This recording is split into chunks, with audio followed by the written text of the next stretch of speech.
덥습니다. 이제 7월에서 8월로 옮겨졌고요. 8월에 하나님께서 우리에게 또 기대하시는 바가 있다고 저는 믿습니다. 덥지만 하나님께서 이끌어 주시는 대로 그 길을 잘 걸어갈 수 있는 영락교회 식구들 되시길 예수님의 이름으로 축원합니다. 오늘 본문 말씀을 통해서 율법을 전하지 않는다는 이유로 라는 제목으로 은혜를 나누려고 합니다. 우리는 지난 시간 사도 바울의 이 사도권에 대해서 살펴보았습니다. 지금 사도 바울에게 있어 가장 중요한 문제는 율법 교사로 인해 흔들리고 있는 자신의 이 사도권의 입지를 어떻게 해서든지 변호하고 이 갈라디아 교회에 있는 성도들에게 자신이 전한 복음이 진짜 진리라는 사실을 인식시키는 것이다 라는 사실입니다. 그래서 자신의 사도성에 대한 이야기를 1장을 통해서 전체를 증명했고, 또한 오늘 본문에도 그와 같은 기록을 하고 있다는 것을 알 수 있습니다. 이처럼 사도 바울의 사도성은 자신이 누구인지를 규정하고 자신이 전한 복음이 진리라는 사실을 전하는 매우 중요한 사안이라는 점으로 생각했다라는 것이죠. 반대로 이야기한다면 기독교인들은 무엇을 따라야 진정한 기독교인인지를 잘 알게 해주는 그러한 말씀의 핵심이다 라는 것을 기억할 필요가 있습니다. 오늘 본문이 참 또 어려운데요. 어려운 말씀들을 잘 새겨가면서 또 하나님의 말씀을 묵상해가는 시간이 되었으면 좋겠어요. 1절 2절 말씀 다같이 읽도록 하겠습니다. 시작. 14년 후에 내가 바나바와 함께 디도를 데리고 다시 예루살렘에 올라갔나니 계시를 따라 올라가 네바 이방 가운데 전파하는 복음을 그들에게 제시하되 유력한 자들에게 사사로이 한 것은 내가 다름질하는 것이나 다름질한 것이 헛되지 않게 하려 함이라. 아멘. 이 갈라디아서가 어려운 것은 이 교리서이기 때문에 어렵기도 하지만 사도행전과 밀접하게 연관되어서 이야기하고 있기 때문이다라는 거예요. 사도행전의 역사성을 좀 이해하고 그 현실에 들어가서 지금 갈라디아 교인들에게 왜 이와 같은 이야기를 하고 있는지에 대한 설명을 우리가 설득시켜야 하기 때문에 어렵다라는 거예요. 오늘 본문 첫 소절에 이 바울이 말하고 있는 14년 후라는 문장은 학자들마다 해석이 많이 다릅니다. 하지만 단지 전체적인 맥락을 통해서 우리가 이해할 수 있는 것은 그가 다메섹에서 예수님을 만난 이후 그로부터 14년이 지난 어느 시점이다 라는 사실을 강조하고 있습니다. 그때 사도 바울은 언급한 이 바나바와 함께 이방인 동역자 디도를 데리고 예루살렘으로 올라갔다 이렇게 표현하였어요. 여러분들이 먼저 전제해야 될 것은 이 사도행전 역사 속에서 사울이 바나바와 동행하면서 같이 사역했던 때가 언제인가를 확인할 필요가 있어요. 이 사울과 바나바는 특별히 이 세 차례, 네 차례의 전도 여행 가운데 첫 번째 1차 선교 여행 가운데 함께 동역했다가 이 마가와 동행을 하는 것을 이유로 2차 선교 여행 때 이 바울과 이 바나바가 나눠지게 되어지는 계기를 맞게 됩니다. 이때 심각하게 싸운 것을 기준으로 생각해 본다면 지금 바나바와 같이 사역을 했던 것을 기준점으로 이야기한 것을 생각할 때 역사적으로 지금 1차 선교여행 이후에 이와 같이 이 디도라는 이 동역자를 데리고 예루살렘 성으로 예루살렘 교회로 갔다라는 사실을 우리가 생각해 볼 수 있는 것이죠. 그때 상황을 사도행전 15장 1절 2절 말씀에 이렇게 표현하고 있는데요. 우리가 읽어보겠습니다. 시작. 어떤 사람들이 유대로부터 내려와서 형제들을 가르치되 너희가 모세의 법대로 할례를 받지 아니하면 능히 구원을 받지 못하리라 하니 바울 및 바나바와 그들 사이에 적지 아니한 다툼과 변론이 일어난지라. 형제들이 이 문제에 대하여 바울과 바나바와 및 그 중에 몇 사람을 예루살렘에 있는 사도와 장로들에게 보내기로 작정하니라. 아멘. 이 이야기는 이렇습니다. 1차 선교 여행 이후에 디도를 데리고 지금 수리아 안디옥 이방인 교회로 복귀했다라는 말이에요. 그때 오늘 사도행전 15장 우리가 읽었던 1절 2절 말씀에 보니까 어떤 사람들이 유대로부터 이 수리아 안디옥 교회로 내려와서 그 형제들을 가르치되 너희가 모세의 법대로 할례를 받지 아니하면 능히 구원을 받지 못한다라고 이야기했다라는 거예요. 이것 때문에 지금 바나바와 바울과 함께 그 사람들과 지금 심하게 지금 다툼이 논쟁이 있었다라고 이야기했던 것이죠. 한마디로 지금 이 사도 바울과 바나바 일행이 복음을 들고 이 전도했던 이 전도 여행을 마치고 정말 예수 그리스도를 증거함으로 말미암아 많은 이방인들이 예수 믿기로 작정했다 이 말이죠.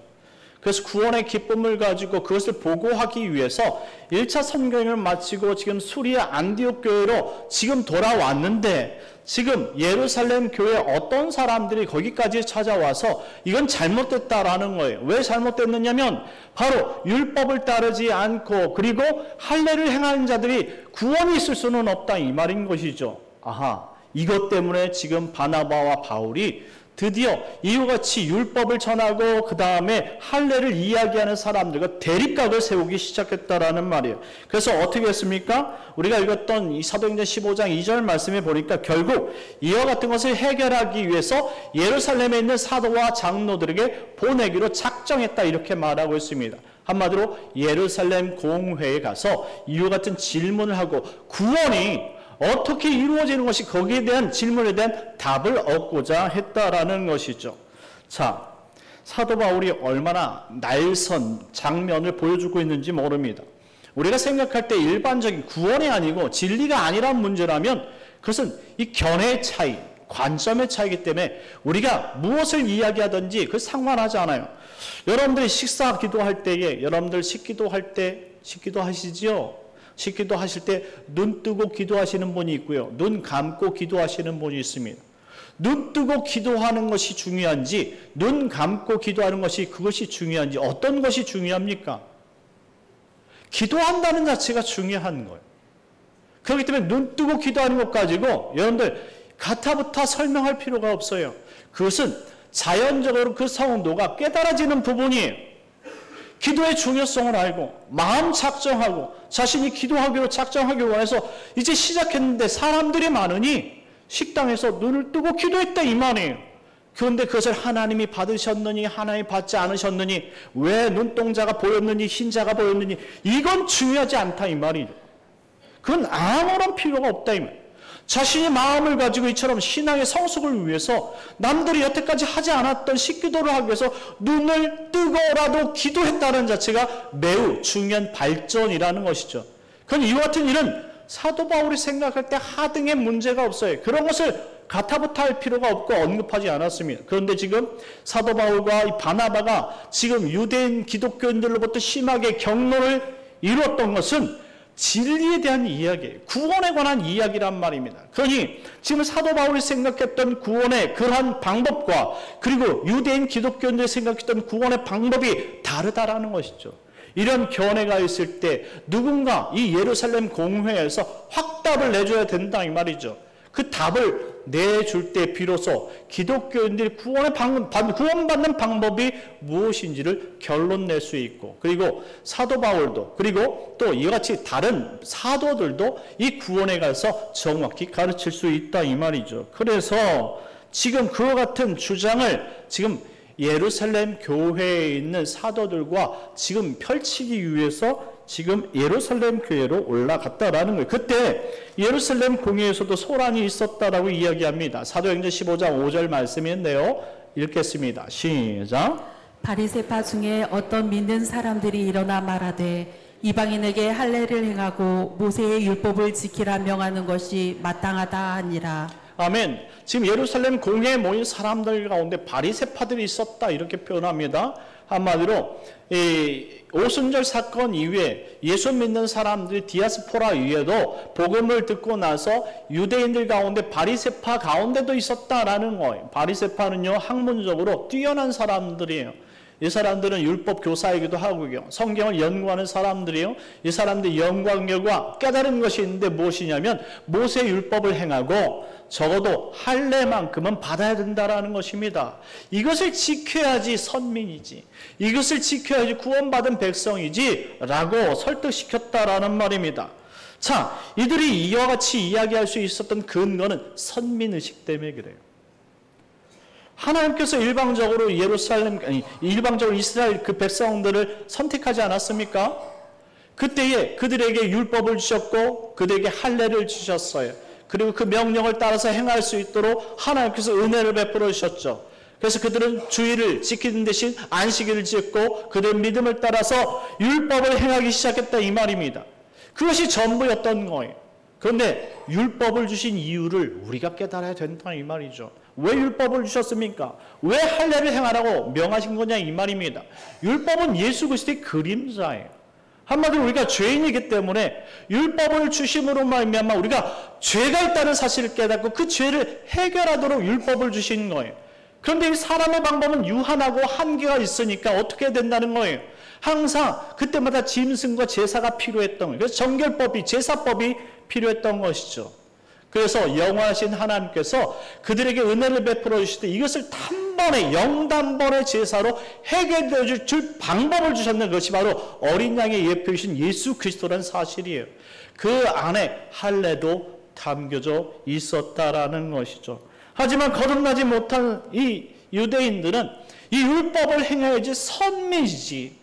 한마디로 이방인들조차도 이런 선민이 되기 위해선 우리에게 주셨던 율법을 행하고 그 다음에 할례를 베풀어야 한다라는 그런 기본적인 견해를 가지고 있었다라는 거예요. 자, 사도행전 15장 8절 9절 말씀입니다. 다 같이 읽겠습니다. 시작. 또 마음을 아시는 하나님이 우리에게와 같이 그들에게도 성령을 주어 증언하시고 믿음으로 그들의 마음을 깨끗이 하사 그들이나 우리나 차별하지 아니하셨느니라. 아멘. 율법을 주신 것은 감사한 일이었고 하나님께서 이스라엘 백성을 택하신 것도 은혜라는 사실은 다 알고 있어요. 하지만 가장 중요한 것은 그 가운데 율법을 주신 이유가 무엇이냐? 바로 예수를 우리에게 주시기 위함이었다라는 사실입니다.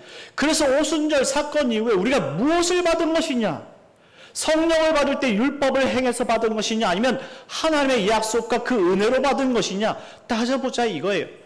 그런데 결론적으로 따지는 것이 무엇이면 바로 이 베드로가 일어나서 이야기한 것처럼 바로 하나님의 은혜로 말미암아 성령을 주신 것이지 율법을 행했기 때문에 성령을 주신 것이 아니라는 사실에 결론을 도달했다라는 말이죠. 그렇습니다.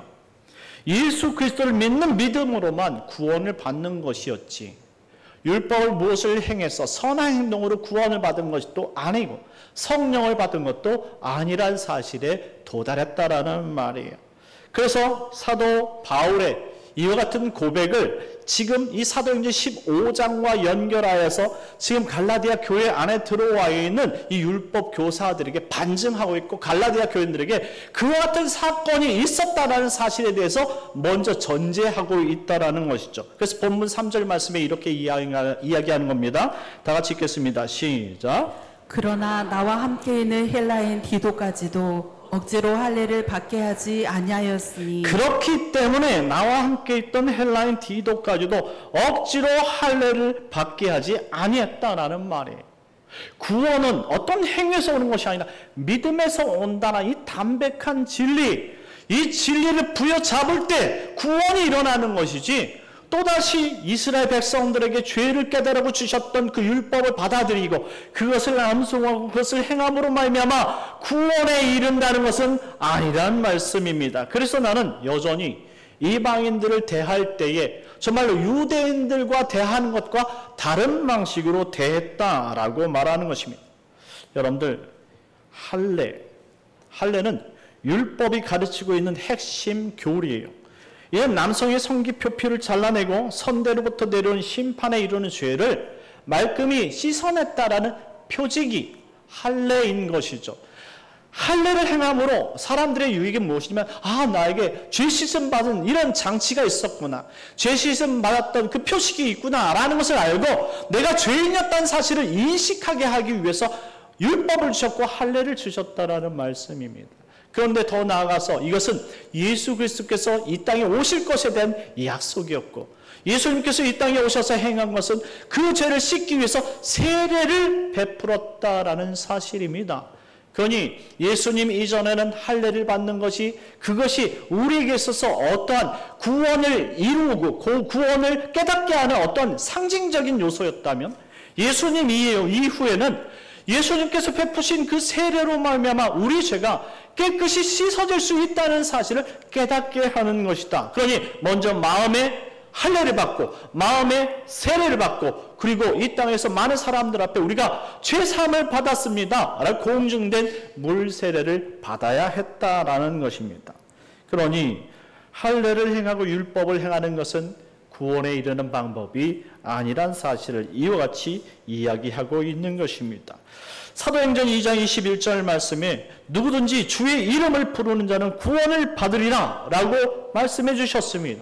주님의 이름을 부르는 것, 그를 믿고 그의 예수 그리스도의 피로 그 죄사함을 얻고 그 공로로 말미암아 천국에 이른다는 사실을 고백하는 그것이 우리에게 하나님께 의고 그것이 구원의 전제라는 사실을 기억할 필요가 있는 것입니다. 그래서 이 사도행전 이야기를 통해서 자신이 겪었던 이와 같은 사건과 특별히 이 베드로도 사도행전 9장 말씀에 보게 되어지면 기도하고 있을 때 백부장 고넬료에게 천사가 이끌었을 때에 그 백부장이 행했던 것은 율법이 아니라 예수 그리스도를 믿는 믿음이고 그리고 죄 사함을 하게 하는 회개를 선포했을 뿐 아무것도 행하지 않았다. 하지만 백부장 고넬료에게 하나님께서 우리에게 주셨던 똑같은 성령을 부어주심으로 말미암아 그들도 우리와 같이 죄가 없고 죄 용서함 받고 하나님의 자녀된 백성임을 깨달았다라고 고백했던 것입니다.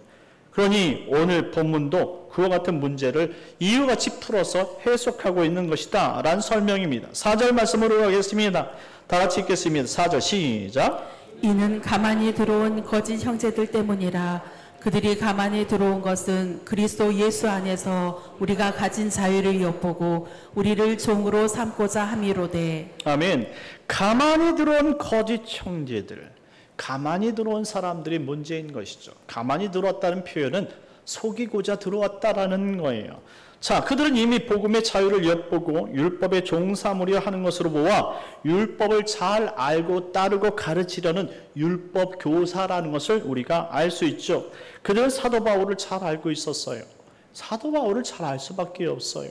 사도 바울은 이스라엘의 3대 율법사 가운데 하나였던 가말리엘 문하생 가운데 가장 뛰어났던 그러한 학생이었어요.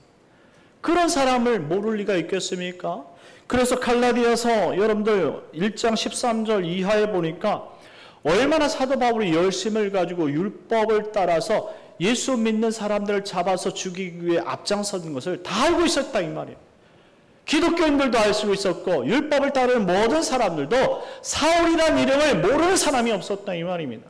그때 이 사울이란 그 이름을 가지고 정말 율법을 가지고 앞장서서 많은 사람들을 괴롭혔다는 것을 누구도 다 잘 알고 있다 이 말이죠. 그런데 사울이 변했다라는 사실을 그것을 듣고 나서 너무나 불쾌하게 여겼던 율법의 많은 사람들이 사울이 따라가는 곳, 사울이 가는 곳마다 따라다니면서 그 사울을 음해하기 시작했던 거예요. 그래서 사울을 자꾸 흠집을 내는 것이죠. 내가 알고 있는 사울은 예수를 만난 적도 없다. 맞지요? 예수를 만난 적이 없어요.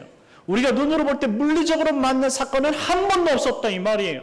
왜냐하면 예수님이 죽은 이후에 사울이 등장하기 때문에 그렇습니다. 오히려 예수님 공생애 때는 오직 지금 알고 있는 12사도밖에 없었던 거예요. 그런데 사도라고 말하니까 지금 율법교사들이 분개한 거예요. 우리를 배신하고 지금 그리스도인 된 것도 분하지만 지금 사도라고 말하는 그 자체로 지금 거기서 예수를 증거한 자체도 너무나 분한 거예요. 따라다니면서 욕하기 시작하는 것이죠. 따라다니면서 흠집을 내는 거예요. 그 사람은 아무것도 아니다. 율법을 따랐던 사람이고 우리에게도 배신자이고 너에게도 사도도 아니 거짓말하는 사람일 뿐이다 라고 말하는 것이죠. 그러니 이 교회에 정말 사도 바울이 이와 같은 소식을 들었을 때 얼마나 가슴이 뛰며 답답하겠느냐 이 말입니다. 자신을 음해하려고 거짓 복음을 증거하고 있는 저 사람들 정말 때리고 싶지만 찾아갈 수 없는 현실 속에 정말로 너무나 마음이 정말로 가슴 아팠던 것이죠. 5절 말씀 나같이 읽겠습니다. 5절입니다. 시작. 그들에게 우리가 한시도 복종하지 아니하였으니 이는 복음의 진리가 항상 너희 가운데 있게 하려 함이라. 아멘.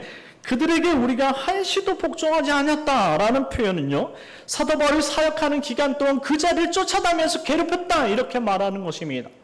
갈라디아 지역에서 여러분들 돌로 맞아서 거반 죽게 됐잖아요, 사도 바울이. 이는 정말 저 옆 동네에 있던 유대인들이 지금 이 사도 바울이 다른 지역에서 전하고 있는 복음을 증거할 그때까지 그 장소까지 와서 돌로 쳐서 죽이려고 했다 이 말이에요. 한마디로 사도 바울이 가는 곳곳마다 따라다니면서 그 회당마다 찾아가 사도 바울 봤느냐? 사도 바울이 이런 거짓말을 했는데 너희들 그 거짓말 듣고 믿으면 절대 안 된다. 이렇게 해설하고 다녔다라는 것이죠. 그런데 뭐라고 이야기합니까? 우리가 한시도 그와 같은 이야기에 순종하지 않고 복종하지도 않았다 이렇게 설명합니다. 왜냐하면 복음의 진리가 항상 우리와 함께하고 있다는 사실에 확신을 가지고 있었기 때문이라는 것이죠. 나는 그처럼 복음에 대해서 확신한다는 거예요. 갈라디아 교인들이요, 잘 들으라는 거예요. 지금 내가 너희에게 증거했던 그 복음은 이처럼 생명을 걸고 예수님 때문에 전했던 복음이지 내가 거짓 복음을 증거한 것이 아니라는 거예요. 지금 그런 사람들이 말하는 것처럼 내가 사도가 아니다, 예수를 만난 적이 없다, 그런 얘기가 아니라는 거예요. 자신은 일장에 언급했던 것처럼 다메섹 도상에서 예수님을 만났고 3년 동안이나 예수님을 만났기 때문에 그와 동행할 말씀을 묵상하기를 모세의 시내산이 있던 그 아라비아 광야까지 가서도 내가 묵상하고 그리고 신앙을 정립해서 다시 수리아 안디옥까지 오게 된 것이다. 그것이 바로 14년 전의 이야기다 라고 설명하고 있는 것입니다. 하지만 주님을 만나지 못한 사람들은 이와 같이 사도 바울의 이야기를 전혀 이해할 수 없었고, 그리고 사도 바울을 음해하고 또 시기 질투하였던 것입니다.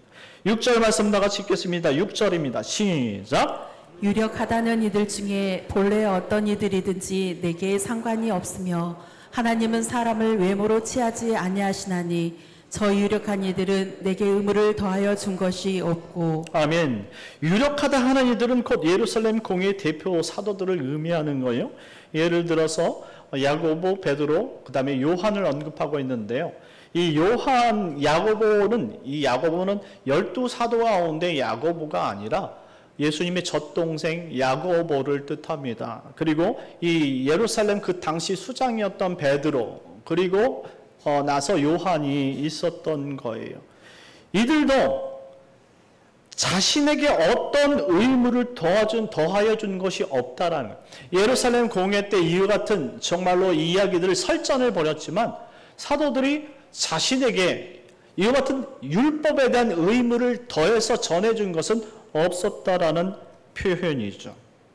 한마디로 이들이 정말로 예수를 증거했던 이방인들의 그 이방인을 향해서 나아갔던 사도 바울과 바나바와 그리고 예루살렘 공회에서 복음을 증거했던 그 베드로와 야고보와 요한과는 차이점이 있었는데 서로 복음을 증거하는 이 대상의 차이점만 있었을 뿐이다 라는 것을 확인하였다라는 사실입니다. 7절 8절 말씀 다 같이 읽겠습니다. 7절 8절 시작. 도리어 그들은 내가 무할라자에게 복음을 전함을 맡은 것이 베드로가 할례자에게 맡음과 같은 것을 보았고 베드로에게 역사하사 그를 할례자의 사도로 삼으시니가 또한 내게 역사하사 나를 이방인의 사도로 삼으셨느니라. 아멘. 이번 예루살렘 공회를 통해서 바로 예수를 믿는 것이 구원의 한 조건이다라는 사실을 확인했고, 그리고 자신은 이방인을 향해서 증거하는 이방인의 사도로 부름받았다는 사실을 확인했고, 그리고 예루살렘 공회에 있던 베드로나 요한이나 그리고 야고보들은 바로 자신 디아스포라 유대인들에게 복음을 증거하는 사도임을 확인했다라고 말한 것이죠. 그러니 아무런 차이는 없고 같은 사도, 방향성이 다를 뿐이다 라고 설명합니다. 9절 말씀 다 같이 읽겠습니다. 9절입니다. 시작. 또 기둥같이 여기는 야고보와 게바와 요한도 내게 주신 은혜를 우리는 이방인에게로 그들은 할례자에게로 가게 하려 함이라. 아멘. 또 기둥같이 여기는 야고보와 게바와 요한도 사도 바울이 예수께로부터 받은 사도의 권리와 그 은혜를 알고 있었다라는 것을 표현해주고 있습니다. 한마디로 비록 베드로가 이야기할 때 12제자와 같이 3년 공생애를 살지 않았지만 지금 사도 바울도 사도라고 부르는 이유는 이처럼 다메섹 도상에서 영적으로 나타나셔서 예수님이 친히 그를 만나주셨고 3년간 아라비아 공생애 동안에 아라비아 생활 속에서 같이 말씀을 나눴고 그리고 친히 예수님께서 이방인의 사역자를 부르고 파송했다라는 사실을 그들이 듣고 깨달았다 이 말입니다. 그리고 다 동의를 한 바가 되었다라는 것이죠. 그러니 지금 사도 바울이 사도라는 거예요? 아니라는 거예요. 역시 사도다라고 표현한 것입니다. 이미 지금 거짓 복음을 들고 들어온 이 율법 교사들도 그것을 알고 있을 텐데 지금 그와 같은 지금 진실을 이야기하지 않고 있었던 것이죠. 10절 말씀 나같이 읽겠습니다. 10절입니다. 시작. 다만 우리에게 가난한 자들을 기억하도록 부탁하였으니 이것은 나도 본래부터 힘써 행하여 왔노라. 아멘. 예루살렘 공회에서 이 복음으로만 그리고 믿음으로만 구원을 받는다는 사실을 확인했고 그리고 다만 그들에게 부탁한 것이 있는데 가난한 자들을 기억하도록 부탁했다 이 말입니다. 이 가난한 자 포토코스는요 절대적인 가난을 뜻하는 거예요. 그 당시는 모두가 다 어려운 상황이었어요. 하지만 그 어려움도요 정말로 먹고 살지만 다른 사람에 의해서 부족해서 가난하다라고 생각하는 사람이 있는 것 반면에 아예 먹을 것이 없던 사람들이 있었다 이 말이에요. 이것이 바로 푸토코스입니다. 이런 사람들은 돌아봐 달라는 부탁을 받았다라는 거예요. 먹을 것도 없고 힘들어하는 성도들에게 정말 그들에게 먹을 것도 좀 제공해 줬으면 좋겠고 그들에게 단단한 복음도 전해줘서 그들이 신앙생활하면서 조금이라도 유익이 있도록 희망이 있도록 그렇게 정말로 단도리하고 그렇게 이야기하고 부탁했다라는 설명이죠. 그러니 지금 사도 바울은 이와 같은 사건 그리고 사고 그리고 이 같은 사항에 대해서 결론이 비록 났지만 지금 갈라디아 교인들은 아무것도 모른 채에 지금 율법 교사의 거짓말에 현혹이 되어서 흔들리고 있다니 지금 사도 바울이 이와 같은 내용을 축약해서 그들에게 간증하고 있음을 보여주고 있는 것입니다. 사랑하는 성도 여러분, 예수님 당시 사도들 중 어떤 이들은 12사도로 부름받았고 그들과 3년 공생을 했던 것을 다 알고 있어요. 하지만 반면에 사도 바울과 같이 직접 만나심으로 말미암아 그를 가르치고 그를 직접 사도로 파송한 그러한 사도도 있다라는 말이죠. 또 어떤 이들은 유대인들에게 복음을 증거하라고 또 어떤 이들은 이방인들에게 사역하도록 주님께서 친히 택하시고 파송하신 사도들이다 이 말이죠. 이 모두가 한 하나님 그리고 그리스도로부터 받은 직분이고 사명이라는 사실을 강조하고 있는 거예요. 그러니 지금 이와 같이 거짓말에 속아서 흔들리는 갈라디아 교인들에게 이와 같은 사명이 다 하나님께서 주신 것이니 오해하지 말고 곡해하지 않도록 당부하는 것이죠. 우리가 지금 주님으로부터 받은 이 직분은 누구에게 받은 거라고요? 주님으로부터 받은 거예요. 장로님, 권사님, 안수집사님, 그리고 서리집사님 모두 누구로부터 받은 거라고요? 우리를 사랑하신 하나님과 그를 보내신 그리스도로부터 직분을 받은 줄 믿으시기 바랍니다. 그러니 이와 같은 직분을 받은 사람들은 이와 같이 구원의 교리가 무엇인지를 확실히 깨닫고 있어야 돼요. 그렇지 않으면 흔들리게 되는 것이죠. 단지 율법을 증거하지 않는다는 이유로 많은 사람들이 그들을 그리스도인이 아니다 라고 말하면 안 된다라는 것이죠. 우리가 무엇 때문에 지금 교회에 나오고 무엇 때문에 복음을 증거하고 무엇 때문에 살아가느냐? 바로 예수님께서 주신 그 생명 때문에 우리가 복음을 증거하고 그 사명을 감당하며 그리고 우리가 이 자리를 지키는 줄 믿으시기 바랍니다.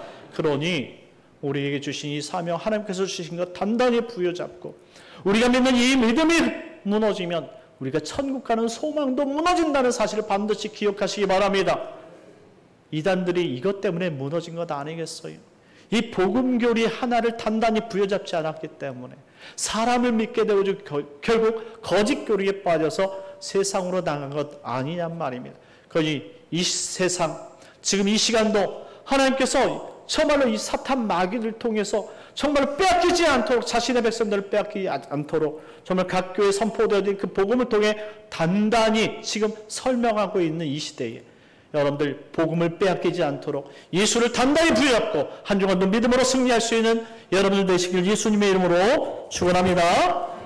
우리 시간 다 같이 기도하겠습니다. 기도하실 때 하나님 우리가 다른 것 아닌 오직 예수 믿는 그 진실, 진리 하나 붙잡고 주님 오시는 그날까지 단단히 살아갈 수 있는 성숙하고 성장한 성도가 되게 하여 주옵소서. 바로란 말입니다. 하나님, 다른 것 보지 않고 예수 바라볼 수 있는 성도 우리 가정 되게 해 주옵소서. 우리 주여 한번 외치고 기도하도록 하겠습니다. 주여, 하나님 아버지, 우리에게 주신 이 복음의 진리를 부여잡고 하나님 단단히 하나님 아버지 흔들리지 않고 주님을 따라갈 수 있는 자들 될 수 있도록 인도하여 주시옵소서. 연약합니다. 하나님 부족합니다. 하지만 예수 믿는 이 진리를 놓치지 않게 하시고 오직 주님만 바라보며 나갈 수 있는 자들 될 수 있도록 인도하여 주시옵소서. 바로와 무더위와 아버지 여러 가지 환경이 없어서 넘어지지 않게 하시고 시험 들지 않게 하시고 오직 예수를 통해 단단히 설 수 있고 성장하고 성숙할 수 있는 예수 그리스도인 아버지 우리 성숙한 성도가 되게 하여 주시옵소서. 오직 주님 바라보게 할 것을 믿사오며 예수님의 이름으로 기도드리옵나이다. 아멘. 참 좋으신 하나님 은혜를 감사합니다.